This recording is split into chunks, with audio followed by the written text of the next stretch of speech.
많은 응원 부탁드리겠습니다. 자, 지금 스페인 여행을 하고 있는 진중권 광운대 교수가 오늘 아침에 아주 충격적인 내용의 글을 페이스북에 올렸습니다. 그동안 그랬어요. 본인이 이 문자를 확인했다. 네. 이런 이야기를 쓴 바 있습니다. 직접 확인했다. 그랬더니 이 원희룡 후보가 아니 당신이 누구한테 확인했어? 그러면 한동훈 후보가 이거 준 거 아니야? 한동훈 후보한테서 받지. 예. 라고 이제 공격을 했어요. 그랬더니 그렇죠. 이제 진중권 교수가 이제 완전히 이제 뚜껑이 열려서 희룡아 너 그렇게 살지 마. 내가 확인했다 확인한 거야. 내 근거 내가 다 공개할 거야. 라고 이제 이야기를 했어요. 네. 그래서 아마 이게 사과를 하지 않으니까 빨리 사과해야 하는데 사과를 하지 않으니까 오늘 작정하고 이제 이거를 까버렸습니다. 이 지난 6월 아마 제가 아마 그 전으로 보여지는데 57분 동안 김건희 여사가 통화를 했다는 거예요. 2년 만에 김 여사가 전화를 걸어와서 이런 여러 가지 어떤 본인의 어떤 생각이나 또 이런 상황을 이야기하면서 바로 문자 이야기를 해줬다는 거예요. 네. 그래서 본인은 직접 본인한테 들었기 때문에 확인했다라고 이야기한 거야 이 바보야라고 이제 오늘 이 글을 남긴 거죠. 그러니까 그때 진중권 교수가 며칠 전에 페이스북에 제가 직접 확인해 봤는데 한동훈 쪽 얘기가 맞다라고 한 거예요. 네. 그러니까 뭐가 맞냐면은 김건희 여사가 진짜 사과할 의사가 있었다 없었다 이렇게 갈린 거 아닙니까? 지금 친윤들은 그때는 그토록 아까 그 문갑식 논리 뭐 이런 거 가지고 사과하면 안 된다고 했던 자들이 지금은 여사의 사과 의사를 한동훈이 안 받아줘가지고 문제다.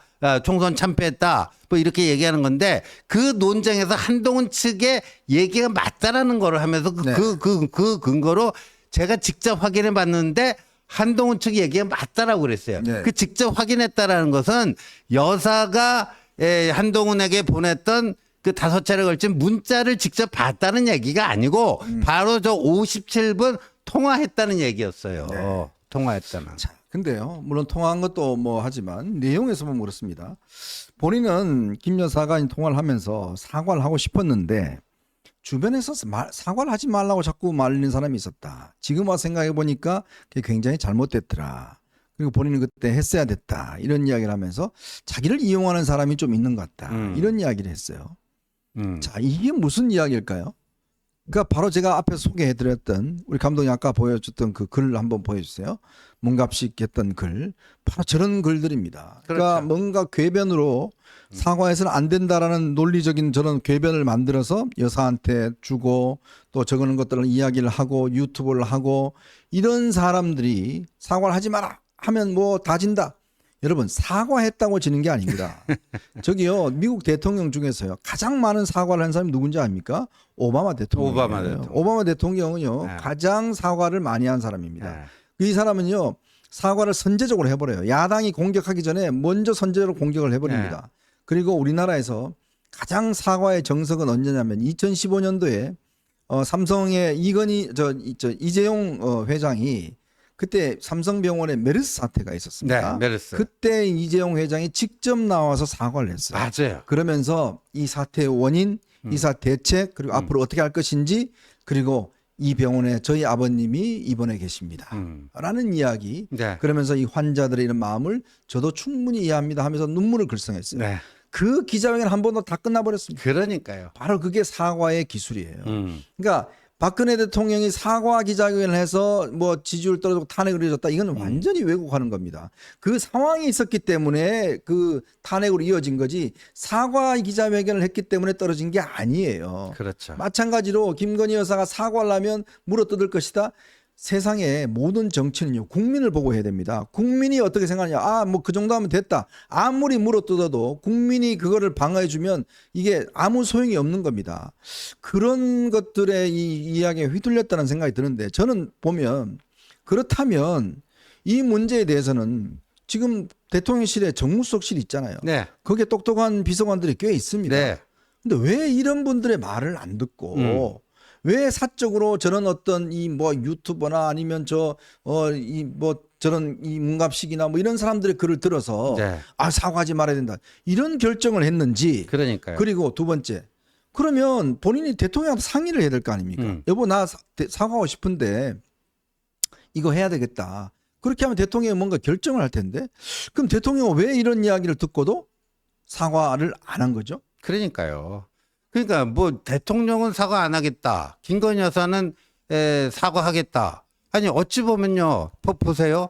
2월 7일 저 한동훈에게 비대위원장 내려와라 한 게 언제 1월 21일 아닙니까? 그래서 뭐 사퇴 거부하고 그 또 23일 이틀 후인 23일 서천 그 화재 현장에 가서 또 거기서 뭐 나름대로 이제 화해의 어떤 시간을 갖고 뭐 이랬는데 2월 7일 KBS 신년 대담 때 대통령이 사과 안 하셨잖아요. 네. 대통령이 사과 안 하셨어. 그러면 지금의 친윤들의 그 설명이 맞다고 치면요. 네. 그 여사는 충분히 사과할 용의가 있었다라고 하는 그 친윤들의 그 주장이 맞다면 부부간은 완전히 입장이 달랐던 거 아니에요. 대통령은 사과 안 한다. 사과할 수 없다. 여사는 사과하겠다. 그러면 의견 통일을 어디서부터 해야 되는 거예요? 예. 그러니까 사실은요, 그때 제가 좀 뭐 비하인드 스토리를 공개하면 그 KBS 대담이 있기 전에 많은 분들이 대통령에게 직간접적으로 반드시 사과하셔야 된다. 사과라는 두 글자가 들어가야 된다라고 그렇게 이야기를 했습니다. 마지막 순간까지 그 대담하기 직전까지도 많은 분들이 사과를 해야 된다라고 그렇게 건의를 했음에도 불구하고 대통령은 수용하지 않았어요. 저는 그래서 참 그게 안 돼. 근데 이제 최근에 5월 이 9일인가요? 예. 대통령 5월 10일 기자회견 때 그때는 또 사과를 하셨습니다. 사과하셨죠. 네. 예. 그 이미 선거 끝난 다음이에요. 아무 소용없는 겁니다. 예. 선거 때 그렇게 어제 4명의 후보가 똑같이 X를 든 게 뭐냐면 선거 때 영표를 한 게 선거 때 사과를 했으면 선거에 도움이 됐었다. 네. 근데 다 4명이 똑같은 일치를 받습니다. 예. 근데 그러면 나머지 예를 들어서 한동훈 위원장이 어제 그 이야기를 했지만 그럼 왜 3명의 분들은 직간접적으로 과연 대통령에게 사과하신다고 이야기를 했는지 그러니까요. 저는요 솔직히 뭐 다 공개할 수는 없습니다만은 정말 많은 분들이 진짜 여러분들이 말만 하면 다 아실 분들이 대통령에게 진짜 읍소하고 진짜 대통령이 간절히 이 선거를 이기기 위해서는 사과하셔야 됩니다라고 수차례 이야기를 했습니다. 제가 정말 그 이야기를 듣고 속이 탈 지경이었어요. 그런데도 불구하고 그걸 다 내쳤습니다. 솔직히 이야기해서.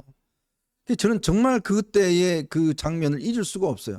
결국 대통령이 나중에 이 뭐 핵심 참모들이 진짜 이 허탈한 마음에서 사과를 오직 하지 않는다라고 알려왔을 때는 진짜 힘이 쫙 빠지더라고.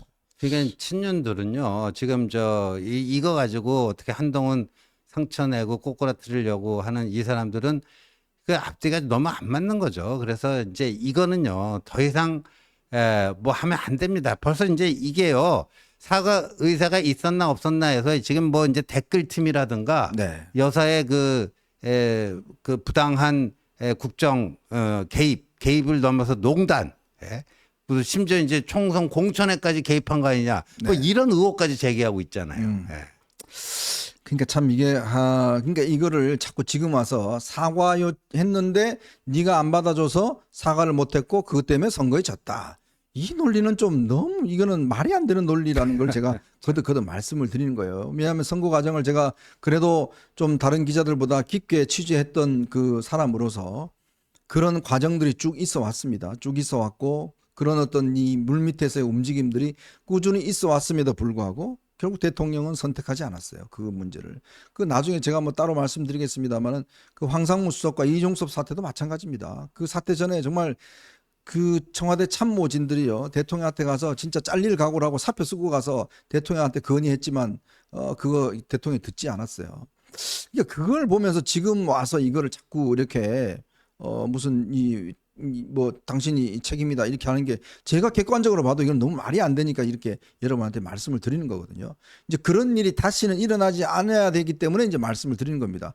뻔히 우리가 지금 선거 치고 나서 이거를 다시 반추해 보면 그런 그때 선택이 얼마나 필요했던가라는 것들을 절실히 알 수가 있지 않습니까? 그리고 또 뭐 한동훈 무슨 좌파라 그러면서 이 진중권 겉에 뭐 이야기하는데 아니 이 내용을 보면 그러면 여사는 뭡니까 그러면 자꾸 이걸 좌파 우파 뭐 따지는데 아니 지금 이 진중권 교수 같은 경우는 지난 대선 때 윤 대통령을 뭐 꽤 옆에서 많이 도왔고 이 김건희 여사가 그렇게 도와달라고 그랬고 근데 한동훈하고 뭐 하니까 야 너 좌파네 이렇게 이야기를 하면 이게 뭡니까 이게 그러면 대통령 후보도 좌파입니까? 그러니까 이제 홍준표 시장이 이게 한동훈 까는 한동훈 까다가 대통령까지 까는 그런 네. 보네드 플레이를 벌써 여러 차례 하고 있는데 뭐 얼치기 좌파에게 둘러싸여 가지고 의사결정하고 있다. 한동훈 안 된다. 그 좌파 프레임으로 또 이제 몰라고 하는 거 아니에요. 근데 여러분들 어제 그 TV 토론 다 봤잖아요. 예, 국가보안법 문제에 대해서 어느 쪽이 또 그 원희룡과 한동훈 어느 쪽이 얼치기 좌파였어요? 아, 원희룡 후보는요. 거의 국가보안법 폐지 수준으로 이걸 바꿔야 된다. 불고지죄도 없어야 되고 뭐 고무찬양죄도 없어야 되고 거의 폐지 수준으로 없어야 된다. 그거 하면요 간첩 못 잡습니다. 예. 아, 그다음에 그때 또 중국인들 말이죠. 여기 영주권 이제 3년 영주한 사람들 이제 지방선거 그 투표권 주는 거. 그거 한동훈 후보는 반대하는데 아, 중국 저기는 저 원희룡은 그 찬성했잖아요. 그럼 누가 친중파입니까? 예. 참 그것도 저는 좀 굉장히 걱정되는 대목입니다. 사실은 이 국가보안법 문제를 찾고요. 저쪽에서 뭐 불고지죄 뭐 이런 걸 하는데 사실은요. 지금 우리가 간첩 잡는 대공수사권이 지금 국정원에서 박탈돼 버렸잖아요. 다 경찰로 넘어갔는데 지금 경찰이 간첩 한 명도 못 잡고 있습니다. 왜 못 잡겠습니까? 경찰은요. 잠시 있다가 떠납니다. 국정원처럼 20년, 30년 정말 베테랑들은 다 지금 놀고 있어요. 이게 지금 이렇게 해놔놓고 국가보안법까지 그렇게 바꿔버리면 간첩 어떻게 잡냐요. 아무도 못 잡습니다. 그러면. 아이고, 그리고요. 어제 이제 원희룡 후보가 갑자기 뭐 네거티브 안 하겠다 했는데 오늘 또 아침에 뭐 채널A 정치 시그널에 나와서 또 무슨 한동훈이 사적인 채널에서 비례대표 공천했다. 또 그 얘기 또 했어요. 오늘 아침에. 그 뭐 하루가 못 가요. 하루가. 그다음에 그 원희룡 보좌진이 저기 저 누구예요? 강진구 있잖아요. 청담동 술자리에 네. 허위 폭로한. 네. 강진구가 요새 자기 유튜브에서 한동훈 집안 뭐 가게들 그려놓고 다 이거 뭐 썩어 빠지면 그냥 부패의 온상인 것처럼 막 그 비방 방송한 거 있잖아요. 네. 아, 원희룡 보좌진이 그거 여기저기 퍼날르고 있어요. 그래갖고 오늘 저희들이 이제 그거를 문제 제기를 했습니다. 네. 네.